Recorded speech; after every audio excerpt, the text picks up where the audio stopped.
Everyone knows about Jamaica, its tropical beaches, reggae, amazing food, and memorable people like Bob Marley or Usain Bolt. However, some may not be aware of the Jamaican High Commission in Canada. The High Commissioner is Her Excellency Sharon J Miller. We sat down to discuss Jamaica's 60th year of independence and the High Commission's collaboration with Winnipeg organization Pegcity Steppers. I am Sharon Miller, High Commissioner of Jamaica to Canada.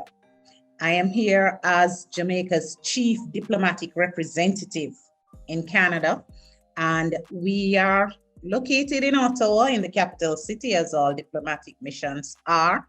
And my job really is to enhance and strengthen the relationship between Jamaica and Canada, and also to form a stronger bond between Jamaica and her diaspora in Canada. Always wanted to be a politician, or was there like a moment where you're like, yes, all right, I'm going to dedicate myself to public service? Okay, one correction, we're not politicians. Diplomats okay, are not okay. Politicians. There are diplomats who are politically appointed or they were former politicians. But as a general rule, we are career diplomats, we are civil servants, of public servants of our country. And yes, my mother, my grandparents, we all come from the public service. So it was really almost a no-brainer that I would have gone into the public service. And I did love the idea of meeting other people, getting to know other cultures. And so the foreign service seems like a nice, ideal spot to be. So that's how I ended up there. Mm. So you mentioned a little bit about, what the Jamaican High Commission in Canada does, but, what sort of services, or like maybe if you can go a little bit more in depth of everything that happens there. We represent Jamaica's interests in Canada. We do a lot of work with official Canada, Canada's government, different departments of government. We relate mostly to Global Affairs Canada, which is their equivalent of our foreign ministry. We also have a responsibility to look out for the interests of Jamaicans in Canada. We do not interfere, and we cannot interfere in any local laws or rules and regulations. We ensure that in case our people get into any form of difficulties or trouble, that they are given the same treatment as would any Canadian. So they should have access to lawyers. They should not be treated differently. That is one of the things that we ensure. We also have a consular part. That is part of our consular relations, of course, but we also have another part where we look out for passports. We do applications for renewal of passports. We do visa, and we do what we call economic diplomacy. Trade-related matters, seeking investments for our country. That is, we work with the private sector. So we work across the spectrum of the Canadian society, both at the official level, across the private sector, and with our nationals, so we call our diaspora in Canada. What can you tell me a little bit about the history of Jamaica's independence? And why is it important to celebrate this anniversary? 60 years in the life of a nation does not seem like a lot. But for us, it provides a time of reflection. It provides a time for us to celebrate our achievements. And it also provides a time for us to look to the future. What is it that we want? How we plan to get there? Our history has been long and illustrious. I mean, I'm sure a lot of your viewers already know that we came to notice internationally way back when Columbus encountered our island. We have gone through slavery, we have gone through colonization, and now we went to independence in 1962. That is where we are at 60 years. In all of that time, we have developed, we have built resilience, we have experienced natural and man-made disasters, and we have come forth strongly. So at 60 years, we are at the point where we stop to breathe a bit. We stop to look a bit at what has gone before, and yes, where we want to go in the future and how we go there. So this is, apart from the fact that it is diamond and hard and strong and brilliant for 60 years, it's also a chance for us to chart our path, to make changes where changes are needed, and to continue to strengthen and to build on the achievements that we have had in the past. Why did the High Commission want to collaborate with the Pegcity Steppers? We decided that for the celebrations, we would include all of Canada in a more structured way. We've always done that, but in a more structured way.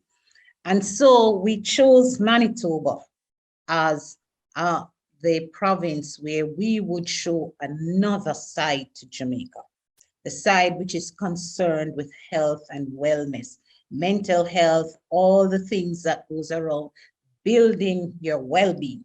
Mm-hmm. And when we look there, I was introduced to the Pegcity Steppers through Cherise, and I'm like, oh, that's great. This is a dynamic group of young people. Majority, I think, of Jamaican heritage. They are concerned with health and wellness and living healthily.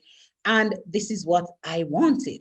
So it became a no-brainer to just say the Pegcity Steppers would be our partners, along with the honorary council, because we do have an honorary council in Manitoba, in Winnipeg. And so I am not disappointed. I've had a group of dynamic young ladies who have gone all out. They have done fabulous work. I'm sure you would have seen some of the work that they have done. And we're looking forward to having a really good time of entertainment, but learning also, because on our list, we have the health and wellness minister from Jamaica. Mm-hmm. We have the minister of health from Manitoba. We have mental health experts, infectious diseases experts. We have people who talk about, part of it as well is, how do you settle into a new country? And that goes to your mental well-being. So we also are focused on that. So we have immigration experts as well. So it is really, I really feel very excited about it. I really think that I chose the perfect partners to go into this.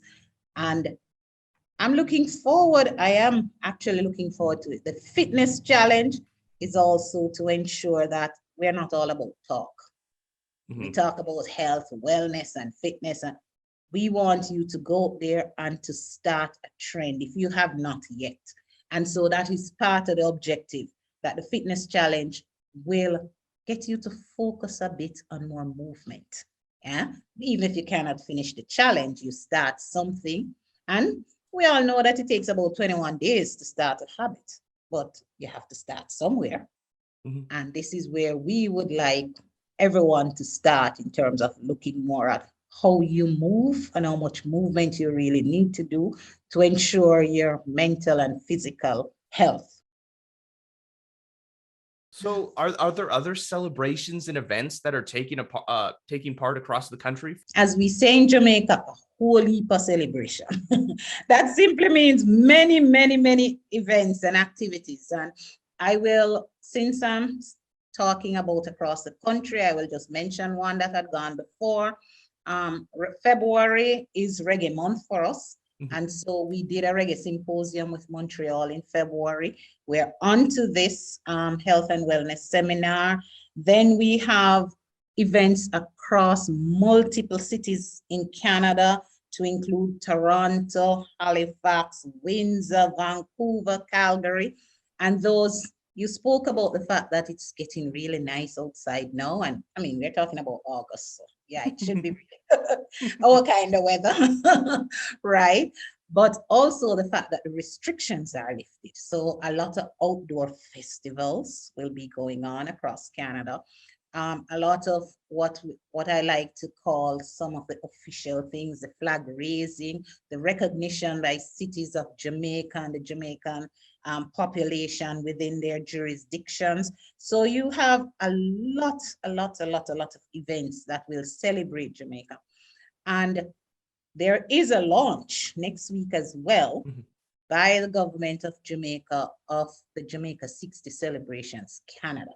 So we will be doing an official launch, Jamaica 60 celebrations in Canada next week, Saturday. So we have all of that. And another big one is that in Niagara, the falls will be lit with the Jamaican colors for 15 minutes on August 6th, which is our Independence Day, starting at 10 p.m. That will be live streamed. So if people wish to, and we will be putting it out there on social media. So if people wish to, they can actually see the black, green, and gold. I mean, let me put it this way. Niagara being honored with the black, green, and gold. That is our flag. What does the anniversary celebration look like in Jamaica? There's parties.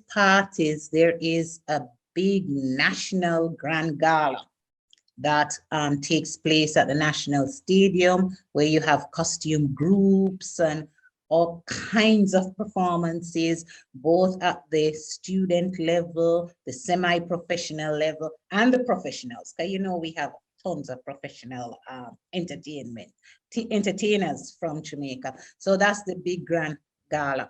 We have, leading up to that, we also have what we call festival, where you get the speech and drama and dance, and we take the best of those and we put them together in a function before the grand gala.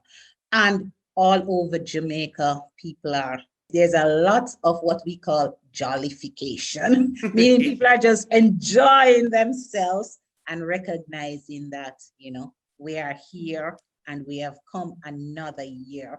Through whatever struggles, we are resilient and we keep getting back to the Jamaica that we love, the Jamaica that's loving and kind, and celebrating what we have and what we hope to achieve. How do we continue to build community and friendship between Canada and Jamaica just moving forward?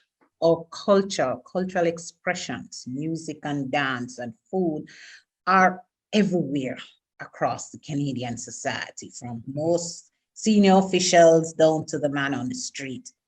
And that to me is where we are.